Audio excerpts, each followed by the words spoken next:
The Bank of International Settlements just released a report revealing a derivatives time bomb is set to explode in 2023.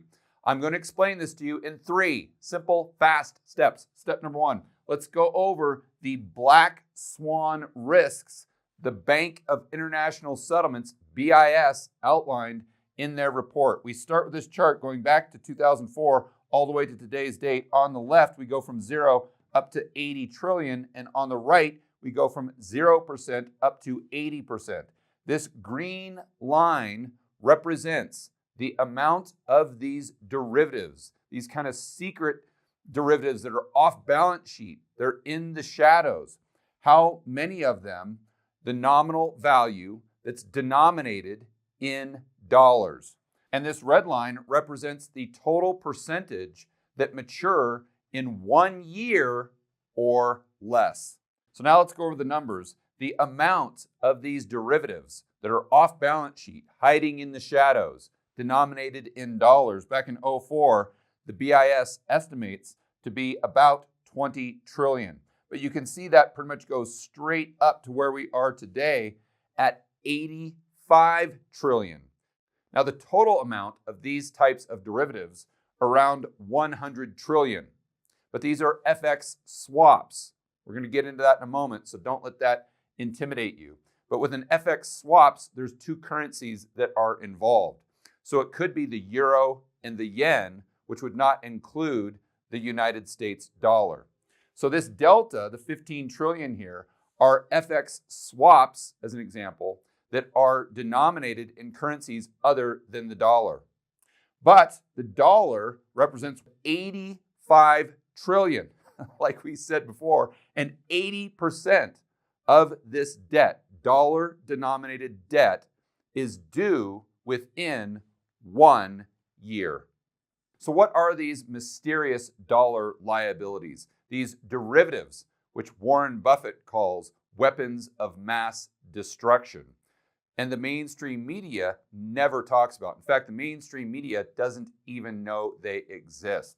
Well, it starts with FX swaps. The next category in the BIS report is currency swaps, which is pretty much the same thing, very similar. And then FX forwards. And what I want all of you to remember is that all of these derivatives, all of this dollar-denominated debt is off balance sheet. The marketplace doesn't even know it exists. To further dive into the details of this shocking report, editor, let's cut right to the internet. We are on the BIS's website, bis.org, and this is a PDF. This report is their quarterly review that just came out the other day. This is for December 2022. And this is on page 76 of 90. Dollar debt in FX swaps and forwards. Huge, missing, and growing. Not exactly a title that inspires confidence in the global economy. FX swaps, forwards, and currency swaps create forward dollar payment obligations. In other words, dollar liabilities, dollar-denominated debt that has to be paid back in the future. And these obligations do not appear on balance sheets and are missing in standard debt statistics. Non-banks outside of the United States owe as much as 25 trillion in such missing debt. And keep in mind, guys, we're not talking about Credit Suisse and Deutsche Bank. We're talking about non-banks outside of the United States. So actual real companies that produce stuff, among other things like pension funds, hedge funds, etc. And this $25 trillion amount is up from $17 trillion in 2016. Non-U.S. banks owe upwards of $35 trillion. Much of this debt is very short term, and the resulting rollover needs to make for dollar funding squeezes. In other words, the dollar doing exactly what GameStop did let's say a year ago, when it went from $10 to whatever, $300 or $400, and then right back down. Policy responses to such squeezes include central bank swap lines, we talk about all the time on this channel, but these are set in a fog. Their words, not mine, with little information about the geographic distribution of the missing debt, or all of this dollar-denominated debt that's off balance sheet in the form of these derivatives. So what they're saying here is, yes, the Fed might have policy tools to combat this, but their policy tools are directed at a specific country. In other words, the Fed sets up a swap line with the Swiss central bank. Well, how do we know where all of these companies are that have these financial weapons of mass destruction hiding in the shadows off their balance sheet? This has huge black swan types of risk that we could see come to the surface over the next 12 months. Step number 2. I know many of you right about now are kind of scratching your head and saying, WTF, George? What on earth is going on here? Well, now in this step, I want to demystify these derivatives. They're actually not that complex. And then you'll be able to understand why this $85 trillion in debt that's completely off balance sheet that is coming due within the next year is such a big problem. So let's start by going over something called an FX swap. Now, this is one category of the derivatives that are discussed in this BIS report. But once you understand this, it's very easy to understand the others. So let's start by going over the swap bank. They're right in the middle, as you would expect, taking their fees and facilitating the transaction. And on the left, we've got firm A. Let's say they're in the United States. On the right, we've got firm B, and they are in Europe. Well, this European firm and this American firm both have a problem. You see, they have operations in the United States and they have operations in Europe. And they both need funding, let's say $10 million, to buy some machinery to put in their factory in the country where they're not domiciled. Again, this European company needs dollars. Therefore, they can buy the machinery for their factory in the United States and vice versa.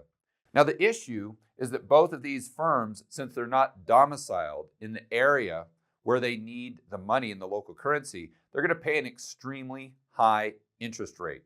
So let's just say that if the United States borrowed in euros in Europe, that they would pay a 10% interest rate and the European company would pay a 9% interest rate in the United States. So what they do is they get together and through this swap bank or the bank in the middle, they agree to create what is effectively just a loan and debt between the two. But for some reason, it's considered a derivative. So what firm A does is they borrow locally. So they need euros, remember, but they're going to borrow dollars. So let's just say they borrow $10 million. And in Europe, firm B borrows 10 million euros. Let's just assume for a moment that the euro and the dollar are trading at parity. So the United States firm borrows this $10 million that actually firm B in Europe needs. And they can borrow it at a much lower interest rate, let's say 5%. And firm B can borrow at 4%. So this debt, this 10 million euros and $10 million goes on, well, I guess it doesn't go onto their balance sheet. It should go onto their balance sheet as a liability. So firm A now has a $10 million liability. Firm B now has a 10 million euro liability. Then what they do is they go ahead and swap the dollars for the euros. Because again, firm A needs euros, firm B needs dollars. So the euros come right over here and go onto the asset side of their balance sheet, and the dollars go right over here and go on the asset side of firm B's balance sheet. Let's just say, for the sake of this example, the term of this loan is 1 year, and at the end of the year, they'll pay back principal plus interest. So firm A would pay firm B the 400,000 euro in interest. That would go to the swap bank, and then the swap bank would give it to firm B. Why? Because remember, they have this 10 million euro on their, or what should be on their balance sheet. They have it kind of swept away, hiding in the shadows, but they still owe the 400,000 euro as interest at the end of the year on this 10 million euro debt. So firm B pays the interest plus principal at the end of the term, but they get the principal plus interest from firm A. And then firm A would get the $10 million in principal plus the 500,000 in interest from firm B. At the end of the day, what this simply boils down to is two entities coming to an agreement where they say, hey, if you borrow for me, I'll borrow for you, and we'll both come out ahead because we get a cheaper interest rate. So the next question becomes, how can this real debt that has to be paid back at the end of the year with real money be an off-balance sheet item? This makes no sense whatsoever.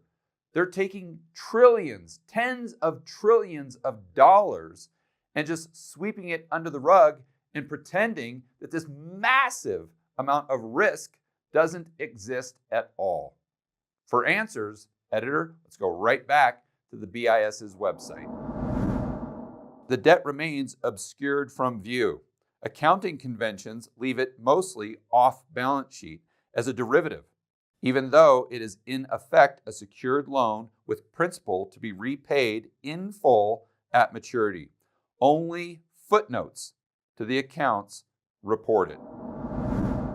I know most of you right now are saying to yourself, okay, George, well, that explanation that it doesn't need to be on the balance sheet because it's a derivative. Yeah, oh, look, hey, a squirrel. That doesn't make me feel any better about the risks involved. You and me both. I agree with you 100%. So now let's dive into how this house of cards may come crashing down over the next year. Step number 3. So what is the end game? Actually, pretty straightforward. It would look a lot like the GFC times 1,000. And I'm actually understating it. Let me show you why. This is what happened during the GFC. We had, and it's something very similar to what we see in the housing market today, by the way, or at least in 2020 and 2021, where we saw the debt on the average consumer's balance sheet in aggregate total soar higher. Why? Because interest rates decreased dramatically. Therefore, the payment stayed the same. And then we saw the price of the houses, and therefore the debt that was needed to buy them, go up and up and up. It's like this. We've got one house here. Let's say back in 2012, this house would have been, or the monthly payment would have been $2,000. Price, $500,000 at, let's just say, a 7% interest rate. Actually, we got to go back quite some time to get to a 7% interest rate, although we do have them now, but we're just using this for the sake of the example. But now we fast forward when interest rates go lower and lower and lower. And as you guys know, with the same monthly payment, the amount of the house that this person can afford goes up significantly. Let's just say, and again, these aren't exact numbers, but let's say that it goes from $500,000 up to $900,000. So just in this one home purchase, there would be an additional $400,000 of debt that was taken on to the balance sheet with the exact same monthly payment due to the interest rates going lower and lower and lower. So it's the exact same thing that we've seen play out in the derivatives market. As the interest rates have gone down over the past few decades, the nominal amount of what can be borrowed for the exact same cash flow goes parabolic to the point now where it's at $85 trillion. And that's just these 3 types of derivatives that are off balance sheet denominated in dollars. Remember, the entire pie, the BIS estimates that it's over $100 trillion. So let me put it in very simple terms so everyone can understand what we're talking about. Right now, the global economy has a $100 trillion adjustable rate mortgage. And this payment comes due within the next 12 months. So when these entities go to roll over that debt, they'll have to pay a much higher interest rate, just like the homeowners had to pay a much higher interest rate when they borrowed initially at, let's say, 2%, that teaser rate. But then when rates went up to 5 or 6%, all of a sudden they can't afford to make the payments. The house goes back to the bank and the consumer goes bust. Identical to what we might see in the global economy, but obviously at a much, much larger scale. And this is why I said at the beginning of this step that I think calling this GFC times 1,000 could be potentially understating the issue. So let's go over, or let's revisit firm A, B, and the swap bank that we discussed in step number 2. So now we know interest rates have been increasing over the past year. Therefore, firm A and firm B's payments will go up when they have to roll over the debt. Well, a lot of these firms are going to go bust, which means the amount of debt goes down because they default on the debt, which would most likely cause the swap bank that was the middleman to go bust as well. Oh, but wait, there is more. We've just discussed the impact of higher interest rates. Let's not forget that most likely these higher interest rates will lead to a global recession. We talk about the inversion in the yield curve, predicting this in 2023 on this channel all the time.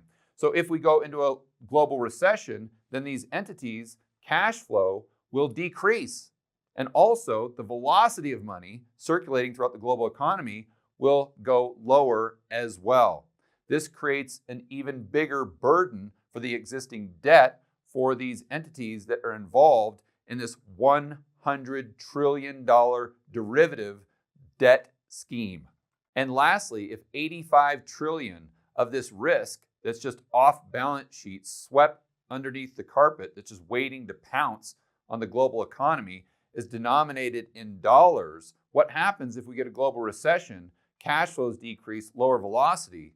That means most likely the dollar appreciates in value relative to other fiat currencies. Okay, well, let's think this through. If firm A needed euros to set up a plant in Europe and their cash flow is in Europe, but they did this swap with firm B, their cash flow is in euros, but the debt that should be on their balance sheet is denominated in dollars.